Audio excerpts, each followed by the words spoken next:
भारत में आतंकवाद की फसलें उगाने वाला पाकिस्तान अब गजा के नाम पर अंतर्राष्ट्रीय मंचों पर घड़ियाली आंसू बहा रहा है। संयुक्त राष्ट्र सुरक्षा परिषद में बोलते हुए पाकिस्तान के स्थायी प्रतिनिधि असीम इफ्तिखार अहमद ने कहा, गजा से उठती चीखों को अब और चुप्पी से नहीं दबाया जा सकता। इतिहास हमें माफ नहीं करेगा। पाकिस्तानी राजनयिक असीम इफ्तिखार ने इस दौरान फिलिस्तीनी मुद्दों पर तत्काल संघर्ष विराम, बंधकों की रिहाई, मानवीय राहत और निर्दोष नागरिकों की सुरक्षा की मांग दोहराई। उन्होंने कहा कि दुनिया को अब एक और दिन की निष्क्रियता का बोझ नहीं उठाना चाहिए।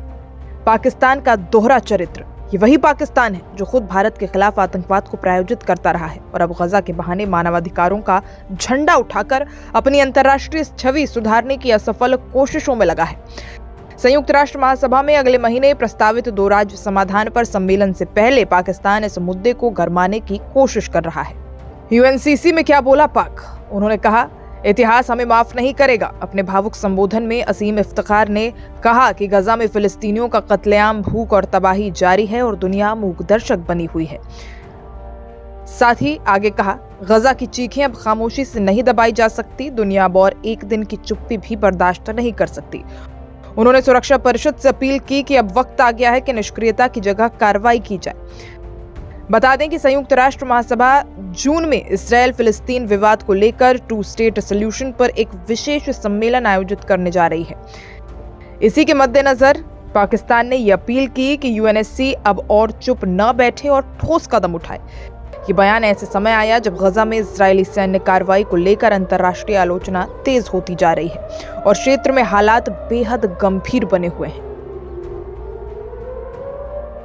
वहीं बात अगर इजरायल और हमास के बीच जारी जंग की करें तो इसे 600 दिन बीत चुके हैं। 600 दिनों में मध्य पूर्व को खून, आंसू और तबाही के अंधकार में डूबे रखा है।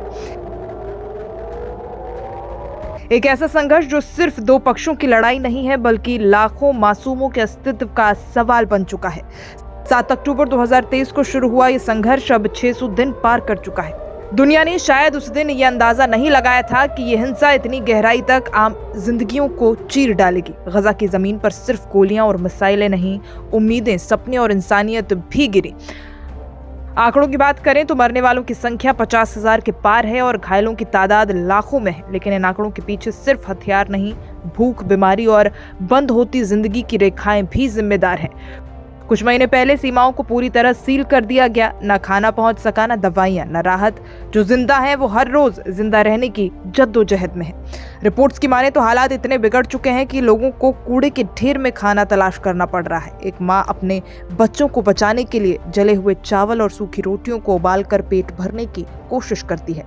ये सिर्फ भूखमरी नहीं, भारी तबाही का मंजर है। हाल ही में कुछ राहत सामग्री पहुंची जरूर, लेकिन हालात इतने विस्फोटक थे कि भीड़ ने नियंत्रण तोड़ दिया और सुरक्षा बलों ने जवाब में गोली चला दी।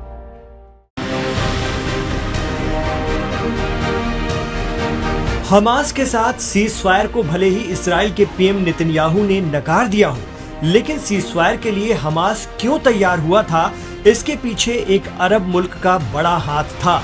जी हाँ, यही वजह रही कि हमास इस्राएल के साथ 70 दिन के सीज़फायर और साथ ही साथ 10 इस्राएली बंधक भी रिहा करने पर आमादा था। वैसे तो अरब मुल्कों ने गजा को अपने हाल पर छोड़ दिया है और चुप्पी साध रखी है इस्राएली आक्रामकता पर, लेकिन कतर इस दिशा में खासी पहल कर रहा था। इसके पीछे अहम वजह भी है, आइए उसे समझने की कोशिश करते हैं। कतर अरब खित्ते का वो मुल्क है जो तेल और नेचुरल गैस की दौलत से मालामाल है और इसी देश में हमास का मुख्यालय या हेडक्वार्टर भी है। वो कतर जो हमास को इस्राएल के आगे झुकने से हमेशा रोकता रहा है, अचानक इस्राएल से सीज़फायर करने की कोशिश क्यों करने लगा था? क्या इसके पीछे गजा वालों का दर्द था जो इस्राएली हमलों और रसदबंदी के बाद अब भुखमरी की कगार पर आ गए हैं? अगर आप ऐसा सोच रहे हैं तो ये ख्याल गलत भी साबित हो सकता है। जी हाँ, गलत इसलिए क्योंकि इसके पीछे न कोई मुस्लिम उम्मा का भाव है और न ही गजा की तकलीफों से सहानुभूति। एक्सपर्ट कहते हैं कि ये सिर्फ बिजनेस बचाने की हड़बड़ी थी जिसके चलते कतर ने हमास पर दबाव बनाया।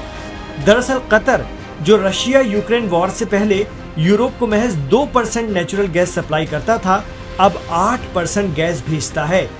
इतना ही नहीं, कतर पिछले दिनों प्रेसिडेंट ट्रंप के साथ $1.5 ट्रिलियन के समझौते कर चुका है। इसलिए कतर अब अमन चाहता है, शांति चाहता है, जिससे कतर की गैस सप्लाई बनी रहे यूरोपियन यूनियन को। एक और वजह है कि कतर की गैस LNG के जरिए शिप से सुएज नहर के रास्ते जाती है। अगर गजा में लड़ाई बढ़ेगी तो मिस्र भी प्रभावित होगा। अगर गजा में लड़ाई ज्यादा बढ़ी तो इसराइल कतर के जहाजों को निशाना बना सकता है, क्योंकि हमास का हेडक्वार्टर कतर में है। इसराइल यूरोप पर दबाव बना सकता है कि कतर की गैस लेना बंद करें। यही वजह थी कि अमीर अरब मुल्क कतर ने 70 दिन के सीज फायर और 10 बंधकों को छोड़ने हमास को राजी कर लिया था, लेकिन इसराइल ने इस शर्त को भी मानने से इनकार कर दिया। उसने साफ कहा है कि उसका मकसद गजा पर कंट्रोल हासिल करना है और अपने सारे बंधक छुड़ाना है। ये अलग बात है कि तमाम कोशिशों के बावजूद इसराइल बंधकों तक नहीं पहुंच पाया है। इसराइल के इनकार के बाद अब अरब देश चुप हैं और इसराइल गजा पर हर दिन हमले अंजाम दे रहा है। रसद इतनी कम आ रही है कि भुखमरी के हालात हैं। सवाल यही है कि क्या गजा वालों का कोई अरब देश पुरसाने हाल नहीं है?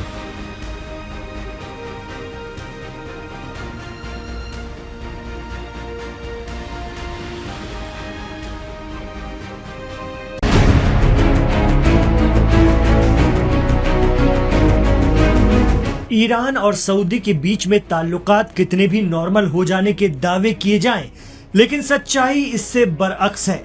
ताजा खबर यह है कि ईरान के एक बड़े इस्लामिक स्कॉलर को सऊदी में गिरफ्तार कर लिया गया है, वो भी उस वक्त जब वो हज के लिए सऊदी पहुंचे थे। गिरफ्तार किए जाने वाले आगा गुलाम रजा कासिमियान ईरान का जाना माना चेहरा है और इस्लामिक टीवी चैनल महफिल टीवी से ताल्लुक रखते हैं। कहा जा रहा है कि इस्लामिक स्कॉलर आगा कासिमियान हज के लिए सऊदी पहुंचे, वहां से एक वीडियो शूट कर उन्होंने सोशल मीडिया पर डाल दिया। ये वीडियो खासा वायरल हो गया। इसके बाद उन्हें सऊदी पुलिस ने हिरासत में ले लिया। दरअसल अपने वीडियो में आगा कासिमियान ने इस्लाम के 2 पवित्र शहरों वाले मक्का और मदीना के देश सऊदी में तेजी से बढ़ रहे व्याभिचार और सांस्कृतिक पतन का आरोप लगाते हुए एक वीडियो बनाया। उन्होंने आरोप लगाया कि सऊदी अरब ने बुराई के सारे रास्ते खोल दिए हैं। उन्होंने ये भी इल्जाम लगाया कि कारोबारियों ने काबे के आसपास के इलाकों में भी जुए के अड्डे बना लिए हैं। उन्होंने यहाँ तक कह दिया कि यहाँ बड़े बड़े म्यूजिक कंसर्ट हो रहे हैं। इल्जाम लगा दिया कि ऐसा लग रहा है जैसे बनी उमैया का जमाना फिर लौट आया है। उन्होंने तो वहां खड़े होकर ये तक कह दिया कि अब इमाम जमाना के आने की महक महसूस होने लगी है। इतना ही नहीं, उन्होंने वीडियो में दावा किया कि सऊदी में सख्ती तो बहुत है, लेकिन हज के मसाइल को समझने और जानने का कोई इंतजाम नहीं। इसके बाद सऊदी में आगा कासिमियान को गिरफ्तार कर लिया गया। ईरानी मीडिया ने इस खबर पर काफी कुछ लिखा है और वहां के टीवी चैनल इस पर बहस भी कर रहे हैं, लेकिन सऊदी और ईरान की तरफ से अब तक इस बारे में कोई आधिकारिक प्रतिक्रिया नहीं आई है। आपको बता दें कि इसी साल से सऊदी और ईरान के बीच डायरेक्ट फ्लाइट फिर से शुरू हुई है। साल 2015 में दोनों देशों के बिगड़े संबंधों में साल 2023 के बाद कुछ गर्मजोशी आई थी, वो भी तब जब चीन ने इन 2 शिया और सुन्नी ताकतों में सुलह करवाई थी।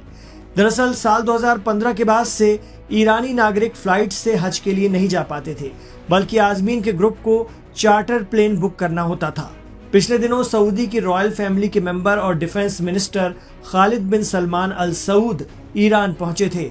उन्होंने ईरानी सुप्रीम लीडर आयतुल्लाह खामनेई से मुलाकात भी की थी।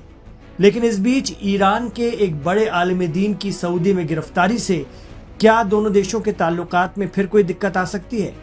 इस पर चर्चा का बाजार गर्म है। इससे पहले भी एक शिया आलिम दीन की सऊदी में फांसी के बाद दोनों देशों के संबंध बिगड़ गए थे और ईरान में सऊदी की एम्बेसी को बंद कर दिया गया था। गौरतलब है कि सऊदी में धार्मिक और राजनीतिक आलोचना पर काफी सख्ती बरती जाती है। अब देखना होगा कि ईरान के चर्चित चेहरे और कुरान के मशहूर शिया स्कॉलर को छुड़वाने ईरान सरकार क्या कोई पहल करती भी है या नहीं।